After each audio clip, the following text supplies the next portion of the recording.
அண்ணா ஒரு நிமிஷங்கண்ணா, அண்ணா ஒரு நிமிஷம். நீங்கள் என்னை பார்ப்பீங்கண்ணா, வருங்காலத்தில் என்னை பார்ப்பீங்க. எதையும் மாற்றி பேசுவோன்னு அந்த அண்ணாமலை அல்ல, நீங்கள் பார்ப்பீங்க. அண்ணாமலையை பொறுத்தவரை ஆகஸ்ட் 25, 2020 எதற்காக அரசியலுக்கு வந்தனோ அந்த வெறியும் அந்த பசியும் அந்த நெருப்பும் உள்ளே எரிஞ்சிக்கிட்டு இருக்கு. அதே நேரத்தில் கட்சி முதன்மையானது. இந்த கட்சியில் நான் ஒரு தொண்டன். இந்த கட்சி முதன்மையானது. இந்தியாவுடைய அரசியல் சரித்திரத்தை பார்க்கும்பொழுது பாரதிய ஜனதா கட்சியை பொறுத்தவரை நிறைய இடத்துல நாம் முடிவுகள் எடுத்திருக்கின்றோம்.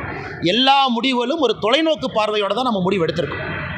அதனால் என்னை பொறுத்தவரை நான் தெளிவாக இருக்கின்றேன். நான் ஏற்கனவே உங்களுக்கு நிறையா பேசிட்டேன் டெல்லியில். என்னால் யாருக்கும் பிரச்சனை வராது.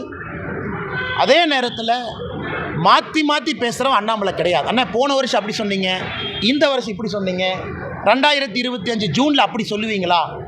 என்னுடைய ஸ்டாண்ட் எப்போவுமே ஒன்று தாங்கண்ணா. தமிழ்நாடு முதன்மையாக இருக்கணும், பாரதிய ஜனதா கட்சியினுடைய வளர்ச்சி இருக்கணும். அதில் என்னுடைய தனிப்பட்ட வளர்ச்சியோ இன்னொருடைய வளர்ச்சி முக்கியம் கிடையாது. அதனால் வருகின்ற காலத்தில் நீங்கள் பார்ப்பீங்க என்னுடைய ஸ்டாண்ட் எப்போவுமே கன்சிஸ்டண்ட்டுங்கண்ணா. அதிமுக தலைவர்களுக்கு எதிராக நீங்கள் கடுமையாக விமர்சிச்சிருந்தீங்க, எடப்பாடி பழனிசாமி அவர்களையும் விமர்சிச்சிருந்தீங்க. அந்த ஸ்டாண்ட் உறுதியாக இருக்கீங்களா? என்ன ஒரு நிமிஷமே, அதாவது யாரை பற்றியும் நான் கடுமையாக விமர்சிக்கல, கருத்துக்களை கருத்துக்களாக வைத்திருக்கின்றேன். அது சகோதரர் விஜய் அவர்களாக இருக்கட்டும், நம்முடைய மாண்புமிகு முதலமைச்சர் ஐயா ஸ்டாலின் அவர்களாக இருக்கட்டும். நான் இந்தியா ஃபுல்லாக பிரச்சாரத்துக்கு போகிறேன். நவீன் பட்நாயக் அவர்கள் ஒரிசாலிருந்து, கர்நாடகாவிலிருந்து, ஆந்திராவிலிருந்து, டெல்லி அரவிந்த் கெஜ்ரிவால் அவர்லேருந்து எல்லா மாநிலத்திற்கும் கிட்டத்தட்ட 13 மாநிலத்தில் இந்த 3 ஆண்டுகள் நான் பிரச்சாரம் பண்ணியிருக்கேன். 13 மாநிலத்தில் எல்லா இடத்துலையும் கூட எனக்கான தனிப்பட்ட விருப்பு வெறுப்பா, எனக்கும் அரவிந்த் கெஜ்ரிவால் அவர்களுக்கும் பங்காளி சண்டையா? கருத்துக்களை கருத்துக்களாக எதிர்கொண்டிருக்கின்றேன். கருத்துக்களை கதிர்க்கதாக எதிர்கொள்ளணும். ஏன்னா ஐடியாலஜிக்கலி நம்ம ஸ்டாண்டு வேறு ஸ்டாண்டாக இருக்குது. அது மாற்று வேறு மாநில அரசியலாக இருக்கட்டும், தமிழகத்தினுடைய அரசியலாக இருக்கட்டும், எங்களுடைய கருத்துக்களை சில இடத்துல வலிமையாக சொல்ல வேண்டி இருக்குது. அதுதான் பண்ணியிருக்கேன்.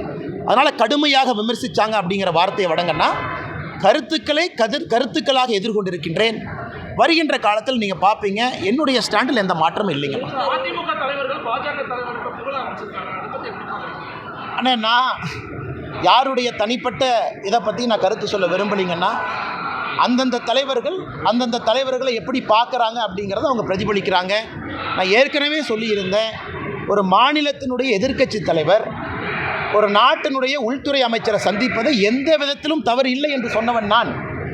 இன்றைக்கி தமிழ்நாட்டிலேருந்து ஃப்ளைட்டில் யார் ஏறினாலும் டெல்லிக்கு தான் வர்றாங்க, பாரதிய ஜனதா கட்சி தலைவர்களை தான் பார்க்குறாங்க அப்படின்னு மீடியாவில் நிறைய யூகம் எழுதுறீங்க. அண்ணன் செங்கோட்டையன் அவர்கள், மதிப்புக்குரிய அண்ணன் செங்கோட்டையன் அவர்களுடைய பயணம், அதில் யூகத்தை எழுதுறீங்க. பாரதிய ஜனதா கட்சியை பொறுத்தவரை திரைமறைவில் யாரையும் சந்தித்து பேச வேண்டிய அவசியம் பாரதிய ஜனதா கட்சிக்கு இல்லை. நாங்கள் எப்பொழுதுமே வெளிப்படையாக தான் இருக்கிறோம். காங்கிரஸ் போல டெல்லியில் அமர்ந்து தமிழ்நாட்டினுடைய அரசியலை பாரதிய ஜனதா கட்சி எப்பொழுதும் கட்டுப்படுத்தாது. அது பாரதிய ஜனதா கட்சியினுடைய சரித்திரமே சாட்சி. அதனால் மீடியாவில் வரக்கூடிய யூகங்களுக்கு நான் பதில் சொன்னால் அது தவறாக போயிருங்க. டெல்லிக்கு போயிட்டு வந்த உடனே செங்கோட்டையன் அவர்களுக்கு வந்து வைத்தி பாதுகாப்பு கொடுத்துருக்காங்க. யாரையும் தனிப்பட்ட முறையில் பேச வேண்டியது இல்லை அப்படின்னா விஜய் அவர்களுக்கு பாதுகாப்பு இருக்குது. இன்றைக்கி விஜய் அவர்களுக்கு பாதுகாப்பு கொடுத்த காரணத்திற்காக இல்லை, அப்போ பாஜகவும் அதாவது மத்திய ஆளுகின்ற ஆட்சியும் விஜய் அவர்களுக்கும் ஒரு தனிப்பட்ட உடன்படிக்கை இருக்கா? இல்லை.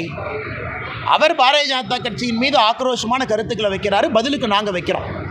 அதனால் இந்த செக்யூரிட்டிக்குள்ளே நான் போக விரும்பலைங்க. நான் எல்லாருக்குமே தமிழ்நாட்டினுடைய சரித்திரத்தை பாருங்கள். நமக்கு நேர் எதிர்க்கட்சிகளாக இருந்தவங்களுக்கு முதல்ல NSGலாம் இருந்துச்சு, நேஷனல் செக்யூரிட்டி கார்டு. இப்போ அது CRPFயாக மாறிடுச்சுங்கண்ணா.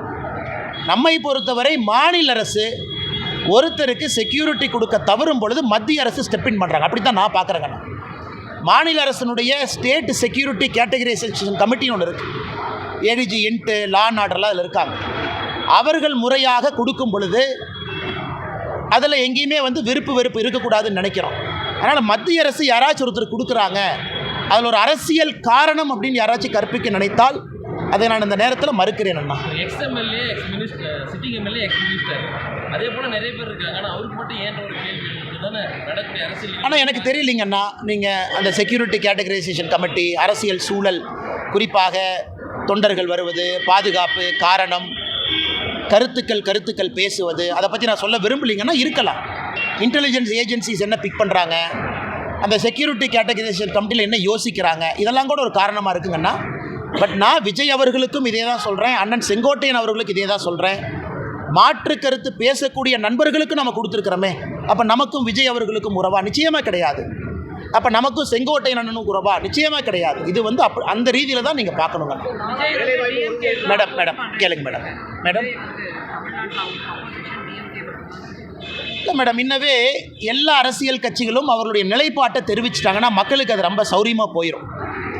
சகோதரர் விஜய் அவர்களாக இருந்தாலும் கூட அரசியல் எதுக்கு வந்திருக்காங்க, யாரை எதிர்க்கிறாங்க, என்ன காரணத்திற்கு இங்கே அரசியல் பண்ணுறாங்க, அந்த நிலைப்பாட்டை தெரிவிக்கணும். அதனால் சகோதரர் அவர்கள் விஜய் அவர்கள் நிலைப்பாட்டை தெரிவிச்சுக்கிறாங்க, நான் வரவேற்கிறேன், நோ ப்ராப்ளம். இதுக்கு தான் அரசியல் வந்திருக்கேன். பட் நாங்கள் திமுகவையும் எதிர்க்கின்றோம், இப்படித்தான் எதிர்க்கிறோம். அதாவது திமுகவை எதிர்க்கும் பொழுது பாரதிய ஜனதா கட்சியினுடைய கொள்கையும் திமுக கொள்கையும் 1008 வித்தியாசம் இருக்குது. திமுக 2 மொழி, நாங்கள் 3 மொழி பேசுகிறோம். திமுக நீட்டு வேண்டாம், நாங்கள் நீட்டு வேண்டுன்னு சொல்கிறோம். திமுக வக்ஃப் போர்டுக்கு எதிரி, நாங்கள் வக்ஃப் போர்டு வேணும்னு சொல்கிறோம். இது எதிர்ப்பு, அதாவது கொள்கை ரீதியான எதிர்ப்பு. அதனால் இன்றைக்கி மக்கள் அரசியல் கட்சிகளை பார்ப்பாங்க. வெறுமனே எதிர்க்கிறீங்களா, பேச்சுக்காக எதிர்க்கிறீங்களா, இல்லை எதிர்க்கிறீங்கன்னா உங்களுடைய கொள்கை அடிப்படையிலே மாறுபட்ட கொள்கையா, இது மக்கள் பார்ப்பாங்க. இன்றைக்கி பாரதிய ஜனதா கட்சியினுடைய எதிர்ப்பு என்பது அடிப்படையிலே மாறுபட்ட கொள்கையோடு திராவிட முன்னேற்ற கழகத்தை நாம் எதிர்த்து கொண்டிருக்கின்றோம். ஆனால் அதை பற்றி நான் எதுவும் பேச விரும்பலைங்கன்னா, காரணம் எங்களுடைய தலைவர்கள், தேசிய தலைவர் நட்டா அவர்களாக இருக்கட்டும், உள்துறை அமைச்சர் அமித்ஷா அவர்களாக இருக்கட்டும், நம்முடைய அமைப்பு பொதுச் செயலர் சந்தோஷ்ஜி அவர்களாக இருக்கட்டும், பாரதிய ஜனதா கட்சி தமிழ்நாடு தொண்டர்களுடைய கருத்தை ஒரு தலைவராக நான் பிரதிபலிச்சிருக்கிறேன். இன்றைக்கி தமிழ்நாடு அரசியல் களம் எப்படி இருக்குது, அரசியல் களம் எப்படி மாறி இருக்குது. ஒரு இந்தியா டுடே அப்ரூவல் ரேட்டிங், அந்த சி ஓட்டர் சர்வே நேற்று ஒன்று போட்டாங்க. அந்த சி ஓட்டரில் ஒரு மாநிலத்தினுடைய முதலமைச்சருடைய அப்ரூவல் ரேட்டிங் வெறும் 27% இருக்குது. வெறும் 27%. இந்தியாவில் ஒரு மாநிலத்தினுடைய எவ்வளோ மோசமான முதலமைச்சராக இருந்தாலும் ஒரு 40-43% இருப்பாங்க. நல்ல முதலமைச்சராக இருந்தால் 65% போவாங்க. ஒரு மாநிலத்தினுடைய முதலமைச்சருடைய அப்ரூவல் ரேட்டிங் 27%. அதாவது 4ல் ஒருத்தர், 4ல் 3 பேர் வேண்டாங்கிறாங்க, 4ல் ஒருத்தர் தான் வேணுங்கிறாங்க. அது எங்களுடைய கள ஆய்வும் கூட அதே தான் சொல்லுது. அதே நேரத்தில் தமிழகத்தில் பிரதான கட்சிகள் எப்படி இருக்கிறாங்க, பாரதிய ஜனதா கட்சி, தேசிய ஜனநாயக கூட்டணி, நம்மோடு இருக்கக்கூடிய அண்ணன் டிடிவி தினகரன் அவர்களாக இருக்கட்டும், அண்ணன் ஓபிஎஸ் அவர்களாக இருக்கட்டும், தென் தமிழகத்தினுடைய சூழ்நிலை எப்படின்னா, தமிழகத்தை பொறுத்த வரைக்கும் எல்லா ஜோனும் ஒரே மாதிரி மக்கள் ஓட்டு போட மாட்டாங்க. தென் தமிழகம் வேறு, வாக்கு செலுத்துவதிலே கொங்கு பகுதி வேறு, மத்திய மண்டலம் வேறு, டெல்டா பகுதி வேறு, சென்னை சுற்றி இருக்கக்கூடிய 36 தொகுதிகள் வேண்டும். ஏன்னா நீங்கள் தென் தமிழகம் எடுத்திங்கன்னா மதுரை கீழே 60 தொகுதிங்கன்னா 60 தொகுதியினுடைய பெர்ஃபார்மன்ஸ் வேறு மாதிரி இருக்கும். கொங்கு பகுதி 54 தொகுதி, நீங்கள் தருமபுரி கிருஷ்ணகிரி இணைச்சிக்கிட்டிங்கன்னா 54 தொகுதி, 60-54 பார்த்தீங்கன்னா 114. சென்னையினுடைய 36, அதையும் சேர்த்துனீங்கன்னா 150.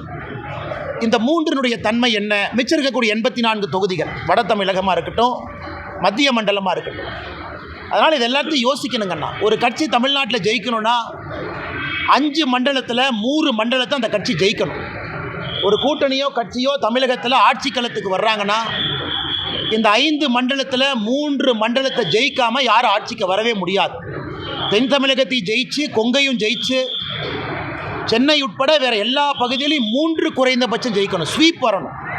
180-190 சீட் நீங்கள் அடிக்கணும். 234க்குன்னா 4 ஜெயிக்கணும். எனக்கு தமிழகத்தில் பத்திரிகை நண்பர்கள் நீங்களாம் இருக்கிறீங்க. அந்த சூழ்நிலை எப்படி இருக்குன்னு உங்களுக்கும் தெரியும், எனக்கும் தெரியும். அதனால் என்னுடைய வேலை இந்த கட்சியினுடைய தலைவனாக, தொண்டனாக, இது எல்லாத்தையும் மைக்ரோ லெவல் அனாலிசிஸ். நான் எப்பவுமே மேம்போக்காக பேச முடியாது. நான் பத்திரிகையில் பேசுகிறது வேணுங்கண்ணா. எங்களுடைய தலைவர்களுக்கு நான் ஒரு ப்ரீஃபிங் கொடுக்குறேன் அப்படின்னா மைக்ரோவாக போகணும். 234 தொகுதி தன்மை எப்படி, ஜாதிகளுடைய திங்கிங் எப்படி இருக்காங்க, ஜாதிகள் வேண்டாம் என்று நினைக்கின்றோம். ஆனால் ஓட்டிங் பேட்டர்னில் இன்றைக்கி ஜாதிகள் ஒரு முக்கிய பங்கு வகிக்கிறாங்க. அவங்க எப்படி யோசிக்கிறாங்க, தலைவர்கள் எப்படி பார்க்குறாங்க, தமிழ்நாட்டினுடைய பொருளாதார சூழ்நிலை மக்கள் ஓட்டு செலுத்துவதில் மாற்றத்தை ஏற்படுத்துதா? குறிப்பாக தென் தமிழகத்தை எடுத்துங்க, தண்ணி இல்லை, பெரிய பிரச்சனை, விவசாயம் நலிவடைஞ்சிருக்கு, தொழில்துறை வளர்ச்சி இல்லை, அவங்க எப்படி பார்க்குறாங்க? அதனால் நான் என்ன பேசினேன் அப்படிங்கிறத நான் பத்திரிகை நண்பர்கள்ட்ட சொன்னால் அது தவறாக போயிருங்கன்னா, ரொம்ப டீட்டெயில்டாக, ஆழமாக, ஆதாரத்தின் அடிப்படையில் எப்படி தமிழ்நாடு இருக்கின்றது, எப்படி செல்ல வேண்டும், மக்களுடைய நலன் எப்படி இருக்கணுங்கிறத நாங்கள் பேசியிருக்கோம். அதனால் கூட்டணியை பற்றி எந்த வார்த்தையும் நான் பேச விரும்பலை. அது நம்முடைய உள்துறை அமைச்சர் அமித்ஷா அவர்கள் நேற்று முன்தினம் டைம்ஸ் நவ் சம்மிட் டெல்லியில் பேசியிருந்தாங்க, நீங்கள் அதை பார்த்தீங்க. அதனால் அவருடைய கருத்தை இந்த விஷயத்தை பொறுத்தவரை இறுதி கருத்தாக நீங்கள் எடுத்துக்கங்க. என்னை பொறுத்தவரை தமிழகம் நன்றாக இருக்கணும், மக்கள் நல்லா இருக்கணும், அதே நேரத்தில் பாரதிய ஜனதா கட்சியினுடைய வளர்ச்சி தங்குதடை என்று இருக்கணும் அப்படிங்கிறது நான் ரொம்ப தெளிவாக இருக்கேன். எனக்கு எந்த ஒரு தலைவரின் மீதோ எந்த ஒரு கட்சியின் மீதோ கோபம் கிடையாது, யாருக்கும் எதிரானவன் கிடையாது. பாரதிய ஜனதா கட்சியினுடைய வளர்ச்சி எனக்கு முதன்மை, தமிழகத்தினுடைய நலன் அதைவிட முதன்மை. அதனால் பொறுத்திருந்து பாருங்கள். நான் ஏற்கனவே என்னுடைய ஸ்டாண்டை பொறுத்த வரைக்கும் எப்பொழுதுமே நான் ஓப்பனாக தான் இருந்திருக்கேன், அதில் எந்த மாற்று கருத்தும் இல்லை. நான் டெல்லியில் பேசும்பொழுது தொண்டனாக பணியாற்றவும் தயார் என்கின்ற வார்த்தையும் பயன்படுத்தியிருக்கேன். அதனுடைய பொருளையும் நீங்கள் நல்லா உணர்ந்துக்குங்க. அதனால் அண்ணாமலை அரசியலுக்கு வந்திருப்பது பவருக்காக கிடையாது. அண்ணாமலை அரசியலுக்கு வந்திருப்பது தமிழகத்திலே ஒரு மாற்றத்தை ஏற்படுத்த வேண்டும் என்பதற்காகத்தான். நான் ஆகஸ்ட் 25, 2020 பாரதிய ஜனதா கட்சி டெல்லியில் இணைஞ்சேன். அன்றிலிருந்து இன்று வரை என்னுடைய எண்ணத்தில் ஒரு சிறு பிசிறு கூட கிடையாது. எதற்காக அரசியலுக்கு வந்தேன் என்பதை 5 ஆண்டு கழித்தும் கூட இன்றைக்கும் அதே உணர்வோடு உங்களோடு நின்று கொண்டிருக்கின்றேன். அதனால் கூட்டணி பற்றி விரைவில் நீங்கள் பார்ப்பீங்க. தமிழ்நாடு பாரதிய ஜனதா கட்சியினுடைய தலைவர் எப்படி இருக்கணும் அதையும் விரைவில் பார்ப்பீங்க. ஸோ என்னுடைய கடமை ஒரு கட்சி முடிவெடுக்கும் பொழுது அக்யூரேட் ஃபீட்பேக், நடுநிலைமையாக என்னை சார்ந்தோ இன்னொருவரை சார்ந்தோ இல்லாமல் பெர்ஃபெக்ட் அக்யூரேட் ஃபீட்பேக்கை கொடுத்தா கட்சியினுடைய தலைவர்கள் சரியான முடிவெடுப்பாங்க. அதான் என்னுடைய நோக்கம். அதை டெல்லியிலே நான் செய்துவிட்டு வந்திருப்பதாக எனக்கு நானே சொல்லிக் கொள்கின்றேன். அதுக்கப்புறம் தலைவர்கள் எல்லா சூழ்நிலையும் பார்த்து முடிவெடுப்பாங்க.